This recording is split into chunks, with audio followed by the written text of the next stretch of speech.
Hey guys, this is a partial lecture on perceptual organization.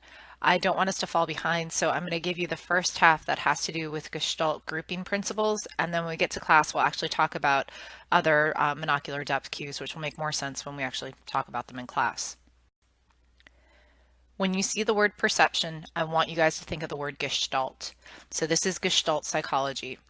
This is the whole, this is the entire experience. It's not the streams of information or the sensation that brings it all together, but it is the understanding of that elaborate amount of incoming sensory patterns.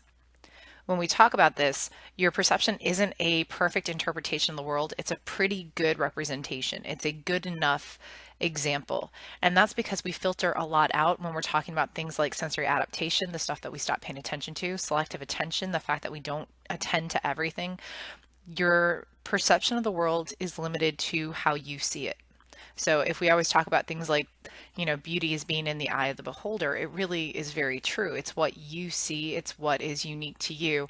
And most of our perceptions make sense because we confirm them with people around us. But again, what you hear, what you sense, what you experience, that really is your personal perception.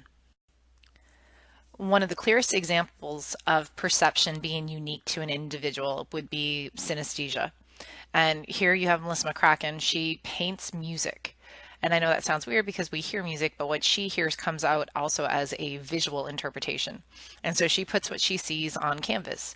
If you're interested, you can try the hyperlink. If it doesn't work, you can just Google her name and pull up her video. It's pretty interesting and quite beautiful artwork. But again, we think that this is probably something that's happening at the thalamus where visual signals and auditory signals are kind of getting mixed. And so the auditory signals are actually somehow impacting the visual cortex. But her perception of reality is slightly different.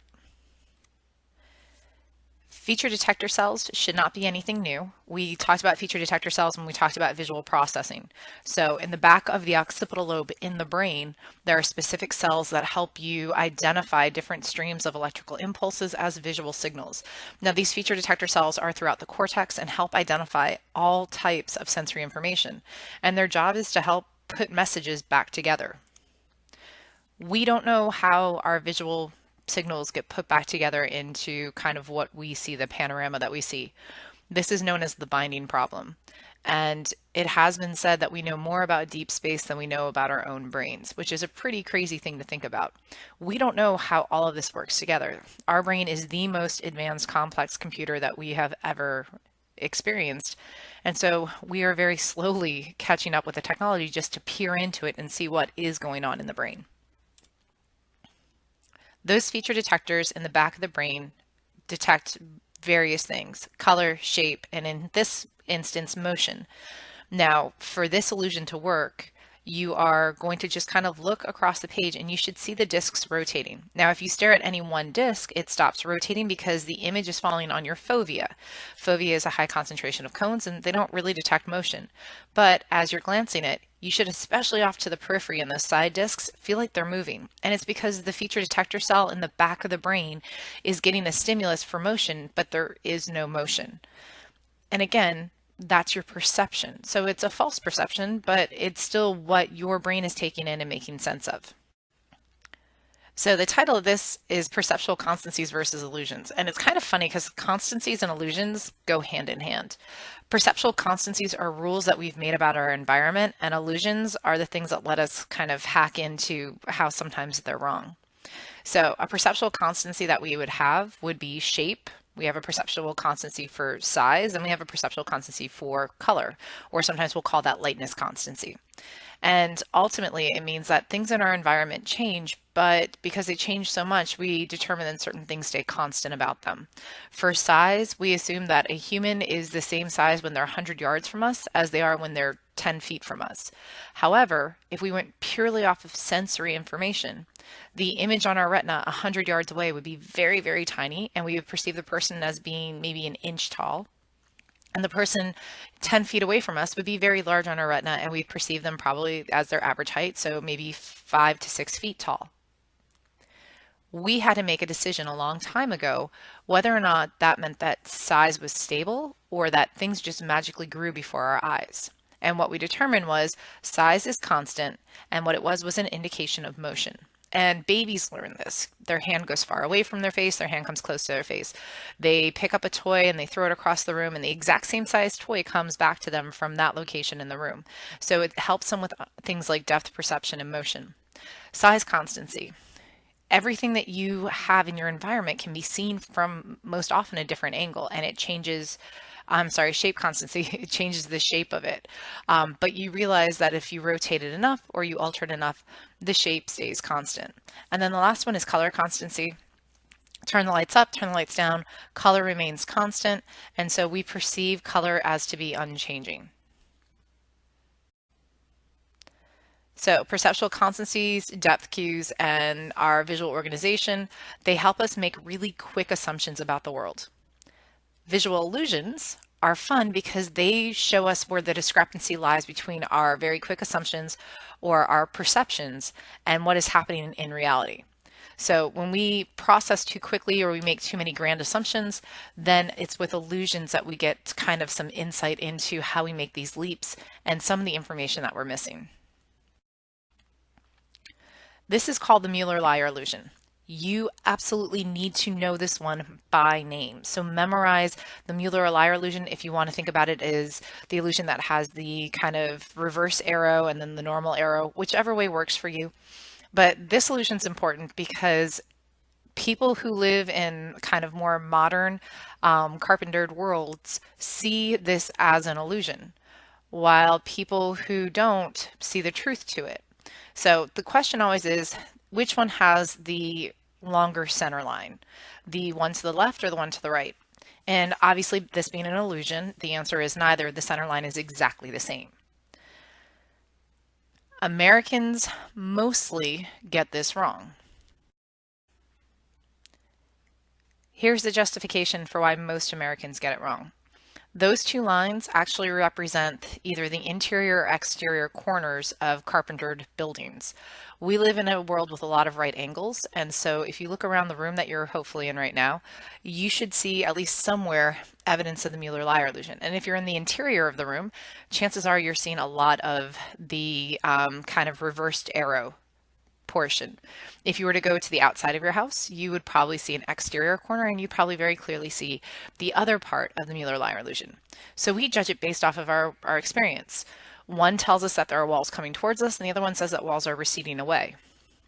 What if you lived in a culture that didn't have square cornered buildings? Well, the illusion disappears. This is how we interpret the Mueller-Lyer illusion. And again, with this one, given more detail, the illusion becomes more pronounced. But again, those two center lines are still exactly the same length. It's the kind of end lines that tail off of it that give us this perception that things are going far away or things that are coming closer to us. And so we see this as a very quick understanding of a carpentered world, of a world with 90-degree angles. The answer to the question of who didn't see this illusion, in the 1970s, it would have been the Zulus. Now, they're a South African culture, and this group of people live in what we would consider rounded huts. They don't square up their walls, everything is kind of curved. And so when presented with this illusion, they had no perceptual preference for it. They didn't have any kind of constancy or idea of how things were supposed to exist, and so they saw it as two exactly equal center lines. And again, it was almost exclusive. Now, for any population, there's going to be some Americans who don't get tricked by the Mueller-Lyer illusion, and then there's going to be some Zulu who did. But for the most part, most of us are going to see the Mueller-Lyer illusion, even though we know the truth of the center lines. So, what do we know about perception? Perception is a learned ability. This is an interesting illusion. You get the questions, what direction is the center pointing? How do you know? And then the idea that we always perceive light as shining down. So those two things kind of lead us to see this two-dimensional object. It's a flat object that is actually having motion to it.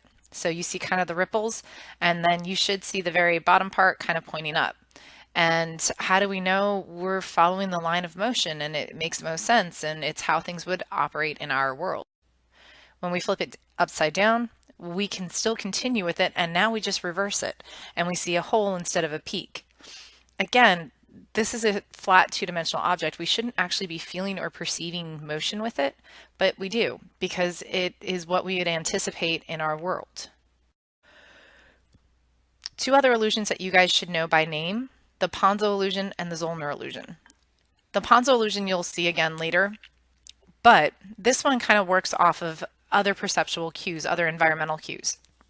Whether you're thinking about a ladder or railroad tracks or even the lines in tile as they kind of proceed away from you, we know that lines that are meant to be parallel will start to come together at a point on a horizon. And we also know that the lines then crossing those two parallel lines, they have to be of the same length. So this illusion, if you were to take around the background information, the two yellow lines are the same length and the exact same width. But bring all this background detail into it, and all of a sudden the yellow line to the very bottom front of the picture seems thinner and it seems far shorter than the top yellow line. The top yellow line seems much wider and then much longer. And this will come up again later when we're talking about monocular depth cues, why we add this mentally into this picture. But ultimately, it is using kind of previous perceptions, previous ideas about how the world should be organized for us to kind of decide this. The Zollner illusion, all of the long lines are absolutely parallel, but our brain does a fun thing with it. Most of us have plenty of experience with zippers, and so we mentally start to zip up the parallel lines. And as we do that, we feel like it's pulling away from the next line, and so it becomes kind of condensed on itself.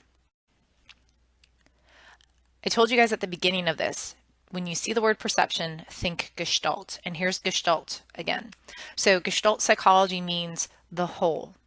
The idea that the entire perception is far more important than just the pieces that make it up. Now, if you were looking at this picture below as a sensory experience, you would see X's, you would see O's, and you would see, commas or parentheses. And they would all be very individual pieces. Now, if you looked at it as a whole, ideally what you should see is an elephant. The whole perception is far more important than just the pieces. With Gestalt, there's a couple of things that you should understand. First is visual capture. Visual capture is our tendency for vision to dominate all of our other senses. When we are left blinded, if I were to ask you to close your eyes, you become very uncomfortable. You actually start to feel a little bit panicked because you can't see where things are coming from. If a loud noise were to occur, we usually look first. We don't react and then look. We look and then react. So we tend to visually kind of consume our environment and understand it really through vision. It is our number one sense. The other thing that we do with vision is we tend to group with it. So we're going to look at Gestalt grouping principles. Now in this section, there's grouping principles and there's about 5 or 6 that you need to know. Later, we're going to talk about how we perceive depth, and there's going to be what we call monocular depth cues and binocular depth cues, and we'll talk about those in class time. Don't confuse them. Grouping literally means just bringing things together in an organized way, just a chunk of something in an organized fashion. We've already discussed bottom-up and top-down processing. If we're talking Gestalt, we're talking top-down processing, going from previous experience and our precept to understanding our world, not going bottom-up, sensation to building a perception. The first really simple version of Gestalt grouping is what we'll call figure ground. And if you've ever taken a picture, you know that that you are focusing on, the figure that you're focusing on, is what you should see first. Everything else becomes the ground or the background. For this, it basically says that we group or we see together whatever's the focus and everything else becomes separate. So the figure is what stands out or commands your attention, and then the background or the ground is whatever doesn't command your attention and becomes the background. The picture below is actually famously called the vase photo or the vase illusion. And what you should see, vase or candlestick, if you're looking at the white, you see a vase, you see a candlestick. However, if what grabbed your attention first was the black background, you see two faces that mirror each other and look like they're almost ready to touch. It depends on which one commands your attention. Usually in our normal life, whatever commands our attention is what we are directly looking at, and everything else becomes the background. There isn't this kind of overwhelming sense of illusions everywhere, but that's why these illusions are fun, because we find out that what we would most normally focus on, that white vase or that white candlestick, isn't the most interesting thing in the picture. Here you have an advertisement for the Pittsburgh Zoo. If you are looking at it, the black is what is going to command your attention. So you see a tree and you see the word Pittsburgh Zoo. However, if you continue to stare at it and you stare at the white instead of the black, so the background, the part that's not meant to command your attention, you should start to see the head of a gorilla and a lion.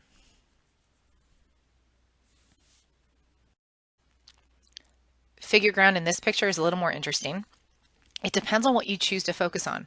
For me, the most kind of compelling or immediate thing is the lines that radiate towards the center, not the part that feels like circles that are going on in the background. So I see almost like a very large cross and then almost kind of complete circles behind it. Other people have seen it where they've had the wedges and they feel like the background is radiating lines in, and you can flip this. The thing with figure ground though is only one thing can be your figure at a time. So you're only seeing one possible figure and everything else being the background. With the Gestalt grouping principles, they're guided by an overriding rule, which is called simplicity, which is also known as the law of Prägnanz. And again, here's a link to just a really kind of goofy little video. I think it's from Phineas and Ferb. It's this idea that our expectation of what we should see is usually made up of the simplest forms. So we tend to group things and we tend to see things in their simplest elements. So the picture below here, you would imagine that if we could take the shadow away, it would be a circle, a triangle, and a square. Very simple. It's what our brain first goes to. Figure ground and the law of Prägnanz are most certainly on your test, and you do want to know them. The next couple of laws or grouping principles that we're going to look at, you need to know for your quiz. So one is called continuity. We would rather perceive things as being continuous lines. They follow smooth and unbreaking courses. We like to see things as continuous in their pattern. So it's easier for us to see that kind of light blue line continue on as opposed to making some kind of weird angled turn into that second set of blue dots. The darker blue dots we just assume is kind of an offshoot. And again, we would rather see that long, easy kind of continuous flow of the light blue dots. Similarity, literally that we like to group things that are alike or similar. Now I will tell you on your quiz, please don't define a term with a term. So don't say we group similar things together because they're similar. I'm going to go, you should have a bigger vocabulary, try a different word. So in other words, we would like to see a column of squares, a column of circles, a column of squares, a column of circles. We group things based on the fact that they seem alike. And it's just easier for us to see it that way. Our brain likes to organize it that way. So I would sit there, instead of reading this as rows going across, I would read it as columns going up and down. Here again, you just very quickly pull out the chunk of circles, and that is going to be similarity versus the background, which you're going to see as a bunch of squares, and you get that figure ground. So now you're making a triangle with your brain on top of a squared or kind of cubed background, and you're keeping the most like things together. Proximity. Proximity literally states that we like to group things that are nearby together. And you guys have all experienced this anytime a teacher has kind of split the class into groups and just walked around and kind of pulled the tables or the desks that are closest to each other into a group. So they said, well, you four look like you're already seated with each other. You work together. They're very quickly and visually just breaking things into proximity. So in this case here, there is a wider gap between the two chunks of 6 than there is between any of their individual spacing. And so that kind of aisle or that section right there just immediately breaks the two apart, and we visually see 2 chunks of 6. In this case, the background, those circles have greater proximity to each other, so we place them together. We're also using Prägnanz, simplest form. The simplest thing that we can see here is a Dalmatian. We also will do things like similarity. The black dots all go together while the yellow circle background dots should all go together. And ultimately it makes it very easy and very quick for you to see a Dalmatian. Connectedness. So anytime there's something that is joining or putting a line between two objects, those things will override all of our other Gestalt grouping principles. So it's going to be stronger than something like proximity. So in that top left hand, you have exactly the same size squares, and they're actually closer from top to bottom than they are from left to right.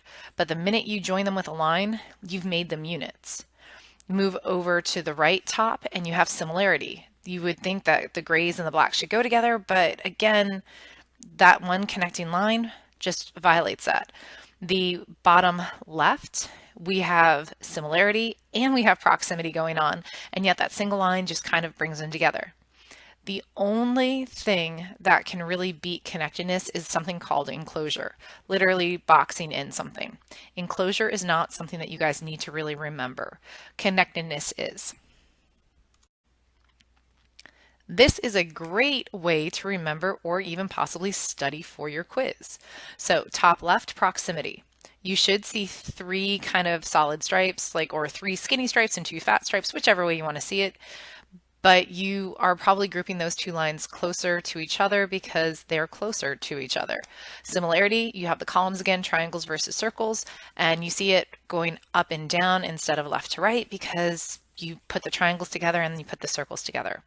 Continuity, you see one straight line and one wavy line. You perceive it as continuous. You don't see weird breaks that kind of happen with this. And then connectedness, instead of seeing 6 dots, you see like 3 barbells, or you've already grouped them into 3 chunks because they're already touching. Another key thing that our brains do for us is something called closure. And this is where I told you guys before we talk about a term called subjective contours. We tend to mentally close off objects that we perceive should be complete.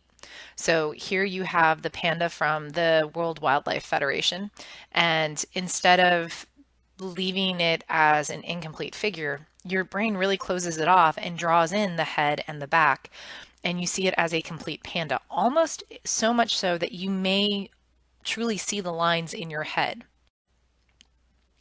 If you go right down to the bottom here, this is your subjective contour. So again, our brains do this lovely little trick for us. They fill in information that we perceive should be there because it's been there in the past. There's no such thing as an incomplete panda walking around. So it will draw in those pieces for us. And again, subjective contours, we perceive a contour or a line or an edge where none actually exists. And again, we don't have in our natural world anything that's missing its contours or its edge. It's not possible.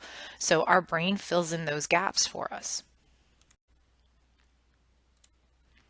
Hopefully here you guys see a triangle, and you should see it so much so that you feel like you could actually draw the lines on top of the imaginary line that isn't really there. It's a really strong subjective contour. In the next shape, it's really, really profound because you can really see the square so much so that you feel like you can see the edge where there is no black. And again, this is your brain filling in the line for you. There is no line. You can put your hand through there, or you can check your screen or do whatever you need, but there is no line there. Your brain is creating and constructing that for you because you don't live in a natural world that is absent contour. So of course, it's going to do what it does best, which is it's going to make sense out of the information that it's being given. And for this, ever since you were a little kid, you played with triangles and squares, think kindergarten and preschool. So that's what should be there. That makes more sense than pretty much anything else. As you look at this picture, there's a lot of Gestalt principles that kind of start to come into play. The first one is something we haven't talked about yet, and that is our preference for faces. So we like to see faces, and the minute we see a face, we can kind of organize around it. So for me, I see the center horse at the very beginning best, and I can see that, and once I can pull him out, I can start to find the other faces. Other things that you might start to do is you'll understand that horses usually have 4 legs, so you are going to look at things in proximity. So the legs that are closest to the body is what you're going to put with it, and you're going to start to count horses off of that. Similarity, a white leg should go up to a white body, but a brown spot that continues down. So as you're starting to look at this, you should start to pull out the 1, 2, 3, 4, 5 horses that are in this photo. And once you see them, the great thing about once you see them the first time, you can't unsee them. And that's how perception works. Once it's there, once you have knowledge of it, it's there. This is our last slide.